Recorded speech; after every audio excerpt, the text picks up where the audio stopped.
Hi అండి. పిల్లలు అప్పుడప్పుడు బిర్యానీ కావాలని అడుగుతూ ఉంటారు కదా. అలాంటప్పుడు ఇంట్లో ఏమీ లేకపోయినా కానీ చక్కగా బిర్యానీ అనేది చేసి పెట్టచ్చు. కుక్కర్ ఉంటే సరిపోతుంది. ఓకేనా. మసాలా దినుసులు వేసుకున్నాను. చెక్క, లవంగి, అలాగే ఎలాచి, జాజికాయ, కొంచెం జాపత్రి. ఓకేనా. కొంచెం వేగిన తర్వాత ఇగో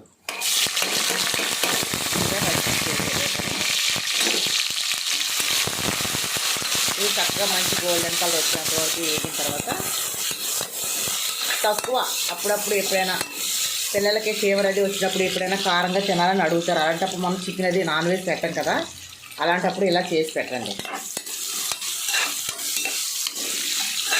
చక్కగా ఉల్లిపాయ బాగా వేగనిచ్చి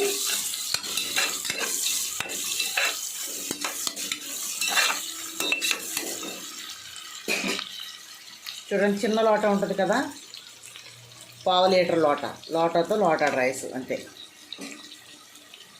1కి 2 నీళ్ళు తెలుసు కదా మనకి, ఎసరు పోసుకోవటం.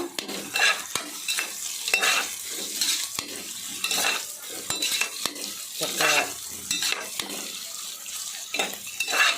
కొంచెం వేగిన తర్వాత ఇందులో కొంచెం మనం అల్లం వెల్లుల్లి పేస్ట్ కూడా వేసుకొని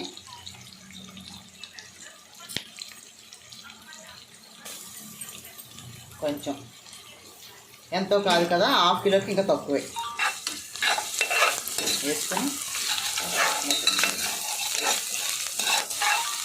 అది ఇది కలిపి కొంచెం పచ్చి వాసన పోయేంత వరకు వేసుకొని చూడండి ఎంత సింపుల్గానో.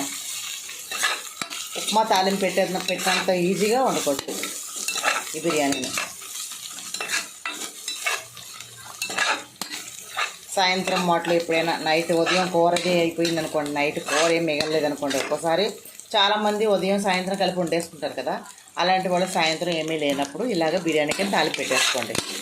ఇందులో మజ్జిగ పులుసు తెలుసు కదా మనకి, పెరుగు పచ్చడి, పెరుగు చట్నీ చేసుకుంటే చక్కగా ఇష్టంగా తింటారు పిల్లలు. ఏమి నంచుకో అవసరం లేదు, సింపుల్గా అయిపోతుంది మనకి. పావు గంటలో రెడీ అయిపోతుంది.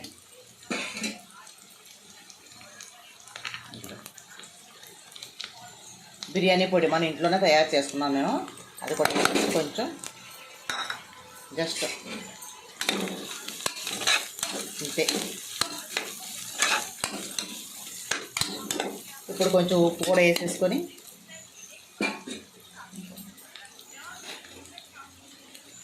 కలిపేసుకోవటమే మనం.